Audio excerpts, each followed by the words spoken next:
വർഷങ്ങളായി കേരളം എയിംസിനായി കേന്ദ്ര സർക്കാരുകളോട് ആവശ്യപ്പെടുന്നുണ്ട്. എയിംസ് പലപ്പോഴും കേരളത്തിൽ ചർച്ചാ വിഷയമാകുന്നുമുണ്ട്. ഇലക്ഷനുകൾ അടുക്കുമ്പോഴും ആരോഗ്യ മേഖലയിലെ അടിസ്ഥാന വികസനങ്ങൾ ചർച്ച ചെയ്യുമ്പോഴുമാണ് എയിംസ് എന്ന പേര് പൊതുമണ്ഡലത്തിൽ എത്തുന്നത്. എയിംസ് ഒരു ആശുപത്രിയാണെന്ന് അറിയുന്നതല്ലാതെ അത് ശരിക്കും എന്താണ് എന്നോ സാധാരണ മെഡിക്കൽ കോളേജിൽ നിന്ന് അത് വ്യത്യസ്തമാക്കുന്നത് എന്തുകൊണ്ടെന്നോ സാധാരണ ആളുകളിൽ ഭൂരിപക്ഷത്തിനും അറിയില്ല. അതുകൊണ്ട് എയിംസ് ശരിക്കും എന്താണെന്നും അതിനെ പ്രത്യേകമാകുന്ന ഘടകങ്ങൾ എന്താണെന്നും കേരളത്തിന് അത് ഇത്രയും ആവശ്യമായിരിക്കുന്നത് എന്തുകൊണ്ടെന്നും ഈ വീഡിയോയിലൂടെ വിശദീകരിക്കാം. എയിംസിന്റെ പൂർണ്ണ നാമം നാം അറിയുന്നത് പോലെ all India institute of medical sciences എന്നാണ്. അത് വെറും ഒരു ഹോസ്പിറ്റൽ മാത്രം അല്ല. ഏറ്റവും അഡ്വാൻസ്ഡ് ആയുള്ള ചികിത്സകളും മെഡിക്കൽ വിദ്യാഭ്യാസവും ശാസ്ത്രീയ ഗവേഷണങ്ങളും സന്നിവേശിക്കപ്പെടുന്ന ഒരു ദേശീയ തലത്തിലുള്ള സ്ഥാപനമാണിത്. പാർലമെന്റിന്റെ കേന്ദ്രീകൃത നിയമപ്രകാരം സ്ഥാപിച്ചിട്ടുള്ള സ്ഥാപനമാണ് എയിംസ്. അതുകൊണ്ട് തന്നെ കേന്ദ്ര സർക്കാരിന്റെ കീഴിലാണ് ഇത് പ്രവർത്തിക്കുന്നത്. ആദ്യ എയിംസ് സ്ഥാപിച്ചത് 1956-ലാണ്. അത് ന്യൂഡൽഹിയിലാണ് സ്ഥാപിച്ചിരിക്കുന്നത്. അതിനുശേഷം 2012 മധ്യപ്രദേശ്, ഒഡീഷ, രാജസ്ഥാൻ, ബീഹാർ, ഛത്തീസ്ഗഡ്, ഉത്തരാഖണ്ഡ് എന്നീ സംസ്ഥാനങ്ങളിൽ ആരംഭിച്ചു.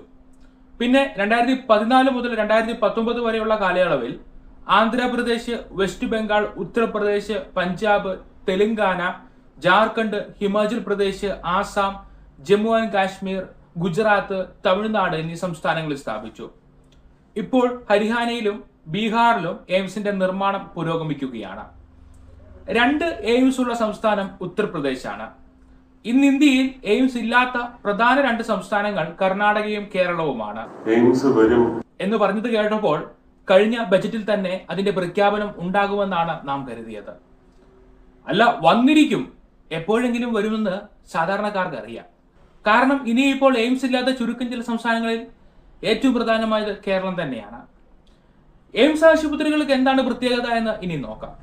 സാധാരണ ഹോസ്പിറ്റലുകളിൽ നിന്ന് വളരെയധികം വ്യത്യാസങ്ങൾ അതിനുണ്ട്. ഒന്ന്, സ്പെഷ്യാലിറ്റി ക്ലിനിക്കുകളുടെ ഉന്നത നിലവാരമാണ്. അപൂർവ രോഗങ്ങളും തീവ്ര ശസ്ത്രക്രിയകളും ആധുനികമായ ക്യാൻസർ ചികിത്സകളും അവയവമാറ്റ ശസ്ത്രക്രിയകളും എല്ലാം ഇതിന്റെ പ്രത്യേകതകളാണ്. സാധാരണ ഹോസ്പിറ്റലുകളിൽ ചികിത്സിക്കുവാൻ കഴിയാത്ത പല കാര്യങ്ങളിലും എയിംസിലേക്കാണ് റെഫർ ചെയ്യപ്പെടാറുള്ളത്. അതേപോലെ എയിംസിലേക്ക് നിയമിക്കപ്പെടുന്നത് രാജ്യത്തെ ഏറ്റവും മികച്ച ഡോക്ടർമാരാണ്. ദേശീയ തലത്തിൽ മത്സര പരീക്ഷകളിലൂടെയും റിസർച്ച് ക്രൈറ്റീരിയകളിലൂടെയും തിരഞ്ഞെടുക്കപ്പെട്ടവരാണ് ഇവർ. നമ്മുടെ സംസ്ഥാനത്ത് നിലവിലുള്ള സർക്കാർ ചികിത്സാ സംവിധാനങ്ങളിൽ ഏറ്റവും മികച്ചതാണ് മെഡിക്കൽ കോളേജ് ഹോസ്പിറ്റലുകൾ. ഈ മെഡിക്കൽ കോളേജിൽ നിന്ന് എയിംസ് ഹോസ്പിറ്റലുകളുടെ വ്യത്യാസം എന്താണ്? മെഡിക്കൽ കോളേജ് ഹോസ്പിറ്റലുകളിൽ ഫണ്ട് ചെയ്യുന്നത് സംസ്ഥാന സർക്കാരാണ്.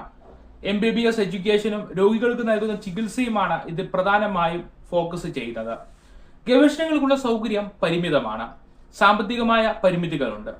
എന്നാൽ എയിംസ് റൺ ചെയ്യുന്നത് കേന്ദ്ര സർക്കാരാണ്. ഇവിടെ ചികിത്സയ്ക്കും എഡ്യൂക്കേഷനും പുറമെ ഗവേഷണത്തിനുള്ള വലിയ സൗകര്യങ്ങളുണ്ട്.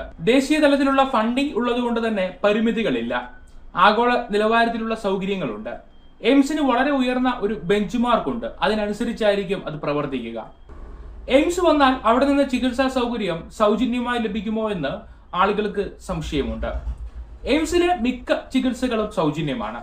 മറ്റുള്ളവ ചുരുങ്ങിയ ചെലവിൽ ചെയ്യാനുമാകും. OP കൺസൾട്ടേഷൻ ആണ് ഫ്രീ ആയി വരിക. സർജറികൾക്കും മറ്റ് ചികിത്സകൾക്കുമെല്ലാം ചെറിയൊരു തുക ചെലവായി വരും. മെഡിക്കൽ കോളേജ് ആശുപത്രികളിലെ അതേ രീതി തന്നെയായിരിക്കും അവിടെയുമുള്ളത്. പൂർണ്ണമായും സേവനം എന്ന നിലയിൽ പ്രവർത്തിക്കുന്ന സ്ഥാപനമാണ് ഇത്. സാമ്പത്തികമായി പിന്നോക്കം നിൽക്കുന്നവർക്ക് ഉൾപ്പെടെ ഏറ്റവും മികച്ച ചികിത്സ നൽകാനുള്ള സൗകര്യമാണിത്. എയിംസ് വരുന്നത് സംസ്ഥാനങ്ങൾ പൂർണ്ണമായി സ്വാഗതം ചെയ്യുന്നതിന് മറ്റൊരു കാരണം അതിന്റെ ഫണ്ടിംഗ് ആണ്. സംസ്ഥാനത്ത് ഓരോ ആശുപത്രികളെയും മുന്നോട്ട് കൊണ്ടുപോകാൻ ഓരോ മാസവും സംസ്ഥാന സർക്കാരിന് കോടികൾ ചെലവ് വരുന്നുണ്ട്. ഈ ആശുപത്രികളിലെ സൗകര്യങ്ങൾ വർദ്ധിപ്പിക്കുമ്പോൾ ഈ ചിലവ് വീണ്ടും വർദ്ധിക്കുകയാണ്. എന്നാൽ എയിംസ് ഹോസ്പിറ്റലുകളിലെ ഡോക്ടർമാർക്കും നഴ്സുമാർക്കും ടെക്നീഷ്യൻസിനും സ്റ്റാഫിനും എല്ലാം ഉള്ള ശമ്പളം നൽകുന്നത് കേന്ദ്ര സർക്കാരാണ്. അതിന്റെ ബിൽഡിംഗ്, ഉപകരണങ്ങൾ, ലാബുകൾ, ഹോസ്റ്റലുകൾ എന്നിവയുടെ ഇൻഫ്രാസ്ട്രക്ചർ ഡെവലപ്മെന്റ് നടത്തേണ്ടതും കേന്ദ്ര സർക്കാരാണ്. എയിംസ് സ്ഥാപിക്കുവാൻ വേണ്ടിയുള്ള സ്ഥലം വാങ്ങി നൽകിയാൽ പിന്നെ വരുന്ന ചെലവുകൾ ഒന്നും സംസ്ഥാന സർക്കാരിനെ ബാധിക്കില്ല. സംസ്ഥാന സർക്കാർ അതിനായി ഒരുക്കി നൽകേണ്ടത് 200 മുതൽ 300 ഏക്കർ വരെയുള്ള സ്ഥലമാണ്. കൂടാതെ റോഡ് കണക്ടിവിറ്റി, വെള്ളം, വൈദ്യുതി, അനുബന്ധ ക്യാമ്പസിന് പുറത്തുള്ള ഇൻഫ്രാസ്ട്രക്ചർ എന്നിവയാണ്. എയിംസിൽ നൽകുന്ന വിദ്യാഭ്യാസ സൗകര്യങ്ങളെ കുറിച്ച് പറയുമ്പോൾ MBBS, BSc nursing, MD, MS, super speciality കോഴ്സുകൾ, പാരാമെഡിക്കൽ ഡിപ്ലോമ കോഴ്സുകൾ, ഫാർമസ്യൂട്ടിക്കൽ എന്നിവയെല്ലാം നൽകപ്പെടുന്ന വിദ്യാഭ്യാസ ഹബ്ബാണിത്. അതിനൊപ്പം തന്നെ മെഡിക്കൽ ഗവേഷണത്തിന്റെ ഭാഗമായി പുതിയ തരം ചികിത്സകൾ കണ്ടെത്തുകയും രോഗപ്രതിരോധ മാർഗങ്ങൾ ആവിഷ്കരിക്കുകയും ചെയ്യുന്നുണ്ട് ഇവിടെ. 200 മുതൽ 300 ഏക്കർ വരെയുള്ള സ്ഥലം എയിംസിന് ആവശ്യമായി വരുന്നത് എയിംസ് ശരിക്കും ഒരു മെഡിക്കൽ സിറ്റി ആയതുകൊണ്ടാണ്.